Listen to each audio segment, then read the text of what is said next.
जय सिया राम। इस अंक में श्री हरि के विभिन्न अवतार का उल्लेख है।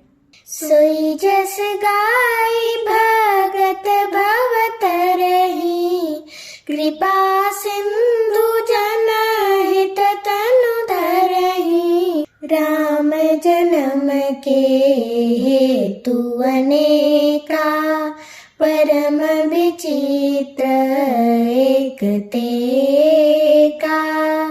उसी यश को गा गा कर भक्तजन भव सागर से तर जाते हैं। कृपा सागर भगवान भक्तों के हित के लिए शरीर धारण करते हैं। श्री रामचंद्र जी के जन्म लेने के अनेक कारण हैं, जो एक से एक बढ़कर विचित्र हैं।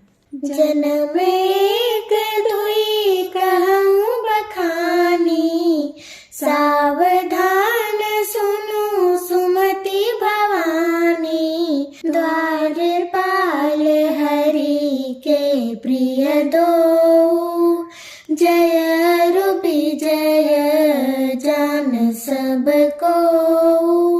हे सुंदर बुद्धि वाली भवानी, मैं उनके 2-1 जन्मों का विस्तार से वर्णन करता हूँ। तुम सावधान होकर सुनो। श्री हरि की जय और विजय 2 प्यारे द्वारपाल हैं, जिनको सब कोई जानते हैं। विप्रशाप ते दूनौ भाई, तामस असुर देह तिन्ह पाई। कनक कशिपु हाटक लोचन, जगत विदित सुरपति मद मोचन। उन दोनों भाइयों ने ब्राह्मण अर्थात सनकादि के श्राप से असुरों का तामसी शरीर पाया। एक का नाम था हिरण्यकशिप और दूसरे का हिरण्याक्ष। ये देवराज इंद्र के गर्व को छुड़ाने वाले सारे जगत में प्रसिद्ध हुए। विजयी समर वीर विख्याता, धरि बराह बपुए गणपाता। होई नर हरि दूसर पुनि मारा, जन प्रहलाद सुजस विस्तारा। वे युद्ध में विजय पाने वाले विख्यात वीर थे। इनमें से एक हिरण्याक्ष को भगवान ने वराह अर्थात सूअर का शरीर धारण करके मारा। फिर दूसरे हिरण्यकशिप का नरसिंह रूप धारण करके वध किया और अपने भक्त प्रहलाद का सुंदर यश फैलाया। भय निशाचर जाइते, महावीर बलवान। कुंभकर्ण रावण सुभट, सुर विजयी जग जान।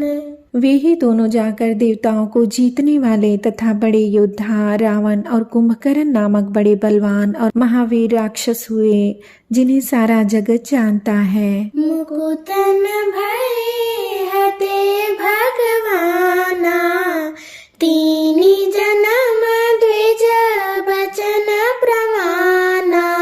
एक बार तिन्ह के हित लागी, धरऊ शरीर भगत अनुरागी।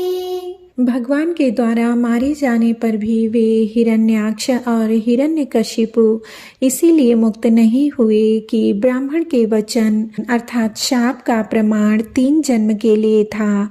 अतः एक बार उनके कल्याण के लिए भक्त प्रेमी भगवान ने फिर अवतार लिया। कश्यप अदिति तहाँ पितु माता, दशरथ कौसल्या विख्याता। एक कल्प ही विधि अवतारा, चरित पवित्र किए संसारा। वहाँ उस अवतार में कश्यप और अदिति उनके माता पिता हुए, जो दशरथ और कौसल्या के नाम से प्रसिद्ध थे। एक कल्प में इस प्रकार अवतार लेकर उन्होंने संसार में पवित्र लीलाएं की। एक कल्प सुर देखी दुखा समर जलंधर सन सब हारे, शंभु कीन्ह संग्राम अपारा, धनुज महाबल मरई न मारा। एक कल्प में सब देवताओं को जलंधर दैत्य से युद्ध में हार जाने के कारण दुखी देखकर शिव जी ने उनके साथ बड़ा घोर युद्ध किया, पर वह महाबली दैत्य मारे नहीं मरता था। परम सती असुराधिप नारी, तेहि बल ताहि न जितहि पुरारी। उस दैत्यराज की स्त्री परम सती अर्थात बड़ी ही पतिव्रता थी। उसी के प्रताप से त्रिपुरासुर जैसे अजय शत्रु का विनाश करने वाले शिव जी भी उस दैत्य को नहीं जीत सके। छल करि तारे उता सुब्रत, प्रभु सुर कारज कीन्ह, जब तेहि जाने मरम तब, श्राप कोप करि दीन्ह। प्रभु ने छल से उस स्त्री का व्रत भंग कर देवताओं का काम किया। जब उस स्त्री ने यह भेद जाना तब उसने क्रोध करके भगवान को शाप दिया। तासु श्राप हरि दीन प्रमाना, कौतुक निधि कृपाल भगवाना।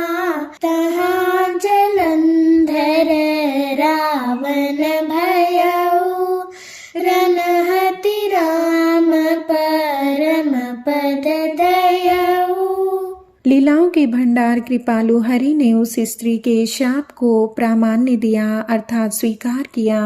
वही जलंधर उस कल्प में रावण हुआ जिसे श्री रामचंद्र जी ने युद्ध में मारकर परम पद दिया। एक जन्म कर कारण एहा, जहि लगी राम धरि नर देहा।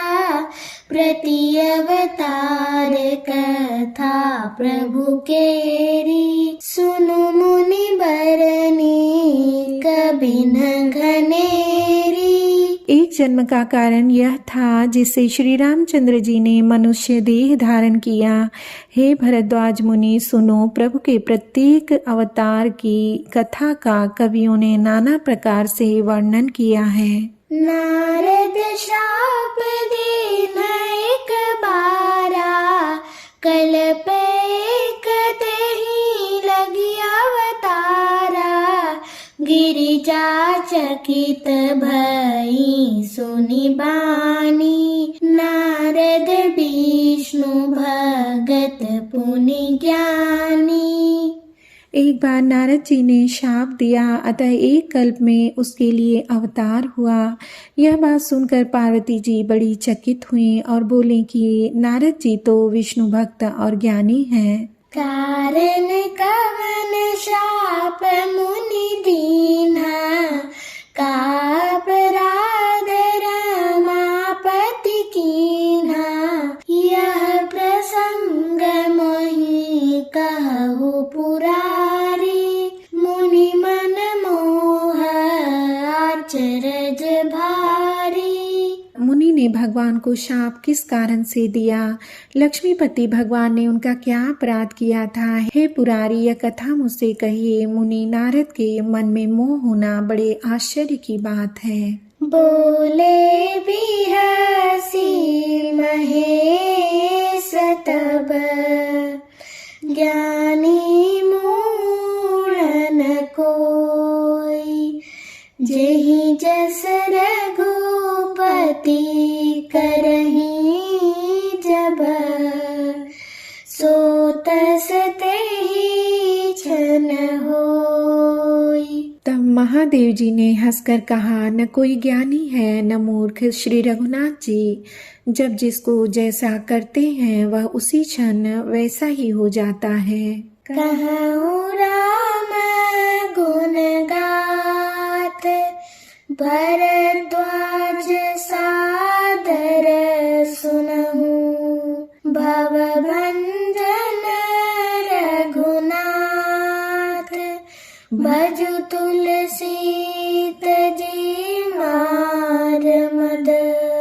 याज्ञवल्क्य जी कहते हैं, हे भरद्वाज, मैं श्री रामचंद्र जी के गुणों की कथा कहता हूँ, तुम आदर से सुनो। तुलसीदास जी कहते हैं, मान और मद को छोड़कर आवागमन का नाश करने वाले रघुनाथ जी को भजो।